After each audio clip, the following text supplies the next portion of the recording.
On to my kitchen. It's finally here. Took a while. Little December hiatus, I think.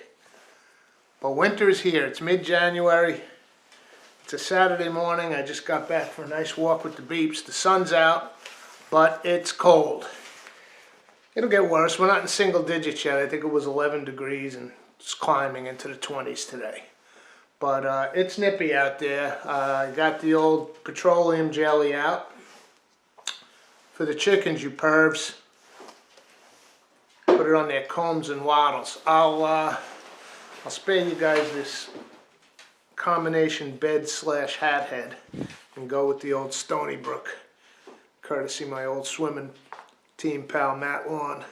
Thank you again, my brother. Sorry about the paint, but it's always worn in good faith. So it's Saturday morning, mid-January. It's cold out. We had some snow yesterday, Thursday night into Friday. It wasn't as bad here as they even anticipated. It was a dust up. But in anticipation of the forecast, overnight Thursday, I made a nice big crock pot of chili. Always great to have on hand. Put a couple of tubs in the freezer. Brought some for lunch Friday. And we're going to do a little breakfast with it this morning. I know, chili for breakfast. But this is another nostalgia show, okay? We've done a few. I did the tuna melt, remember, from Flo's, back in my youthful lifeguarding days. Flo's Roadside Grill introduced me to the tuna melt, one of my all-time favorites. I did the fluff and udder. There, I said it. But today we're going to do another heavy nostalgia show. But rather than me keep blabbing here, I'll explain the whole thing while we cook. So let's head over to the stove and just start cooking. And while we cook, I'll tell you a little story. Alright, to get started, I'm heating up this chili from Thursday night. Stuff is unbelievable. It's got, it's ground turkey. It's got some nice cubes of, I think it was a top round, like stew cubes. And the broth, I made a nice long cooked beef stock with these shank bones from the Latin meat market. They were killer. And they were filled with meat, so after the stock cooked for like, I don't know, 6 hours, that meat was just shredding off those shank bones, so I shredded it right into the chili. So this is unbelievable. I was going to do a chili show, but chili's a weird one because there's so many different, you know, I couldn't lock down a recipe. It's different every time I make it, let alone other people's versions. So there's our chili, bubbling away. I'll turn it down. And now let's move to the front burner. All right, we got our chili simmering away, nice and hot. Turn it down even a little more. And getting out the old omelet pan. Now, I've talked about this pan before. This was a gift from Tony the Hut Guy, my old roommate on Union Square, way back when I was at Parsons School of Design. So like 1978 or 9, he gave me this pan. He was an omelet chef at the Hilton Hotel, and this thing was pristine. I mean, ideally, I don't keep them. I've cooked so many other things in this. Ideally, if you have an omelet pan, you just cook omelets in it. You wipe it out with a towel, no soap, no water, and they keep them silvery and pristine. This one's been abused, but I've talked about the old Chinese concept of wok seasoning. 40 years of cooking in this. So that almost makes like its own non-stick. I love this pan. So I'm heating it up. I got 4 eggs here. I'm just going to make a 2-egg omelet. But I've got 4 because the hens are slowing down for the winter. But they're still laying some absolute beauties. I mean, from a nice deep golden brown to these. I don't get any white ones, but I get these super light ones. And the sun's beaming through the window, so the lighting isn't that good in here, but these, I don't know if you can see it, these mottled eggs. I don't think any of the detail's going to show. But I'll pick 2 of these. I'll go with this dark brown, and I'm going to go with that mottled guy because I love it.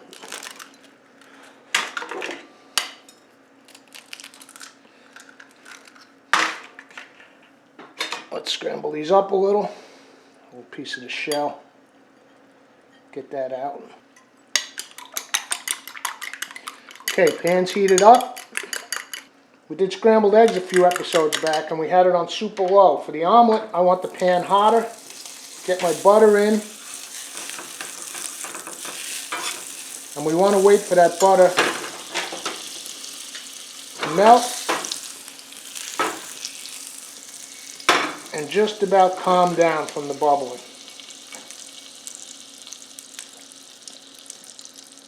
Just when it calms down like that, in we go. Let it sit for a minute. And now what I like to do is start swirling. Get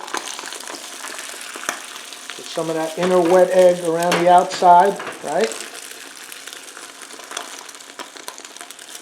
Alright, so I was going to tell you a story. So, 1981 or so, I'm living in Orlando, Florida, playing music. And we met this guy. I won't dox anybody, we'll leave his name out, but we called him Low Boy. Because he was about 5 feet tall, but he wore those high platform shoes. So, I don't know who gave him the name, but they called him Low Boy. And we used to go to either Winter Park Diner or Bee's Diner in Orlando. Chili Inn, I got some nice sharp cheddar here. But one day, Low Boy, I got a great new place, Brian's in Orlando. Let's fold this over. He turned us on to this place, Brian's. Now here's the thing. It was one of those type of places you're not allowed to tell anybody. I'll take you guys there, but you can't tell anybody. I don't want this place blowing up. So we go out to Brian's. First thing I see on the menu, chili omelet. Never heard of such a thing. Of course I love chili. Of course I love omelets. Let's give this a flip.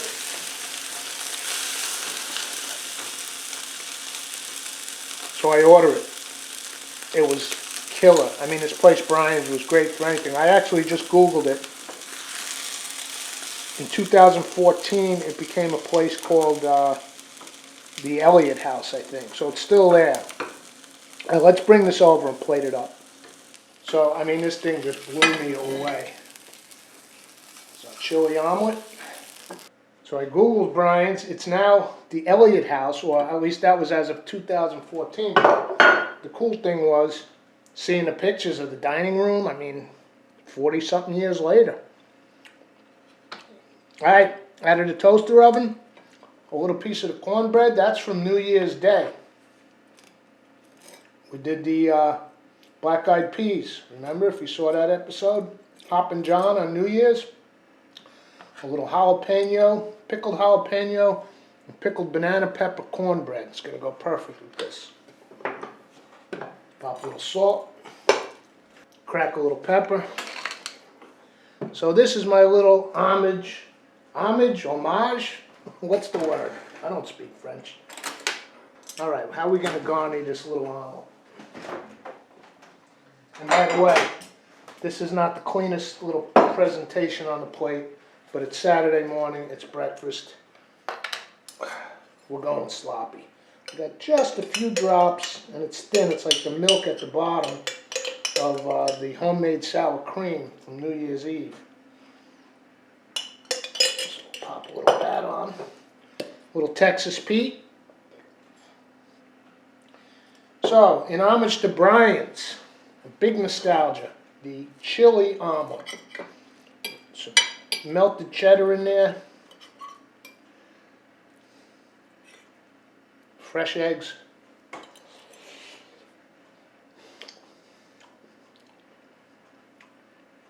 Bring me back to Orlando, man. 1980. With cornbread with butter. By the way, that's a week old. That's from last Saturday. Still like fresh as the day. Keep it right. Wrapped up with a towel or a piece of wax paper. Let it breathe. Heat it up a little in the toaster oven. Good as new. This is amazing.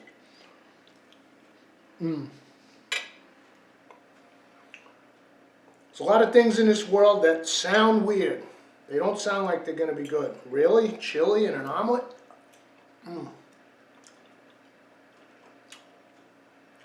Like I said, I'm having the biggest nostalgia flashback buzz ever. To Orlando, Florida.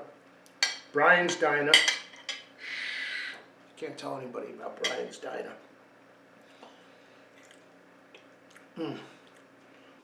Incredible. Alright, I think this is calling for another hot cup of Joe on a Saturday morning. So thanks for coming to my kitchen. We will see you for the next episode.